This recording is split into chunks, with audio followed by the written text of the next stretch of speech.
So now we're going to hop over to Substance Painter, File, New. We're going to select Pistol, Demo Bake, Pistol Low. There's our pistol.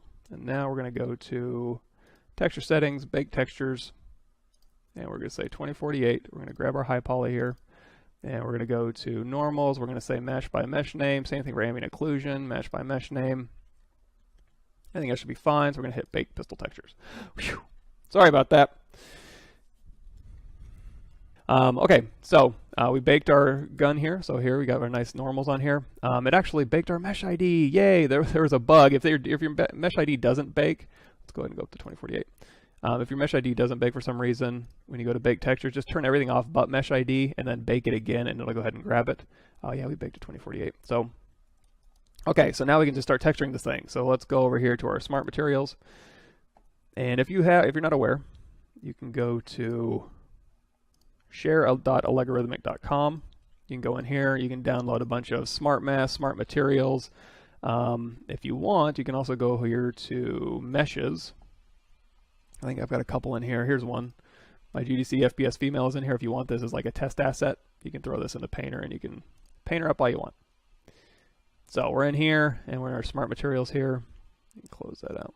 And we got, what do we want to use? What do we want to use? We're going to go to Steel Dark, maybe. We'll just drag that out here.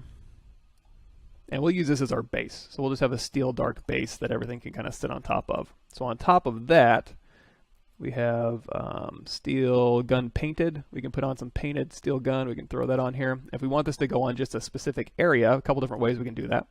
We can right click, do mask by color selection, pick color, and you can say, you know what, I want this to be gun steel painted. So now it's going to be nice and painted. If you want it to look super duper while you're in here, go to your display settings, you can activate post effects and anti-aliasing. Go to your viewer settings, you can turn on shadows with like an intensive computation, and that'll just give you a really nice look as you're working. I usually just have all this stuff turned off while I'm working. So what else we need? We need some rubber in here. If you want to just make a material, you can certainly do that. So if you go over here, we can make a new folder. We'll call this rubber, and in here we'll say I'm going to add a fill layer. And then that fill layer will drag in here, and we'll call this rubber base. And of course, this rubber has to go on a specific area, so I'm going to right click here, add mask selection, and we're just going to add this to, you know what, we shouldn't add it there. We'll add it here. This will be rubberized, and then this will be plastic. Speaking of plastic, you can just go through here and you can search plastic, and now you can have like, oh, plastic matte, plastic rubber. You can just choose from here, plastic used up. We'll use plastic used up. Right click, add mask color selection, go ahead and pick, and we'll throw it on here. Now this used up plastic, what we can do is we can modify this base plastic here. We'll just drop that to like a dark here. And then you're going to see there's wear on here. That's just a white base color. We're going to drop that down as well, make that a little less obvious. And then you can go to the wear here.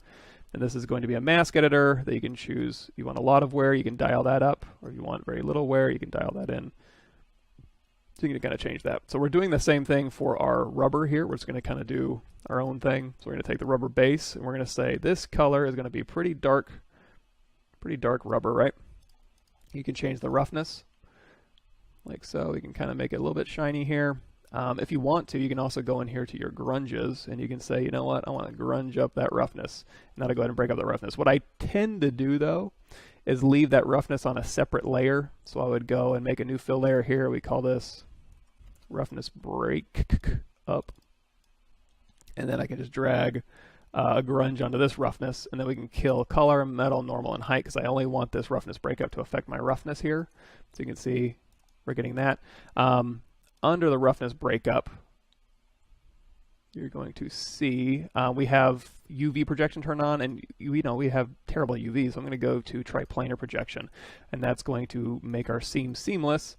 And now we can go into our base color and change out the roughness, and we can drop this opacity down, and we can just like dial in just a little bit of roughness breakup on that rubber, just to kind of give it a nice rubber look.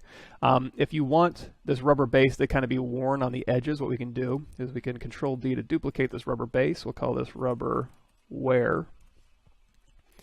And I'm going to lighten this a little bit. Well, let's lighten it now so we can see what we're doing when we put the correction on there. I'm going to lighten it way too light. We're going to make it white. So now what we can do is we can right click this and we'll add a generator. And for this rubber wear, our generator will be metallic edge wear. So we got this, we got rubber wear on here, and rubber wear, roughness breakup. So under rubber wear, we want the rubber wear to be kind of rough, and it's also, if we click on the MG metal edge wear here, actually, you know what, let's kill that.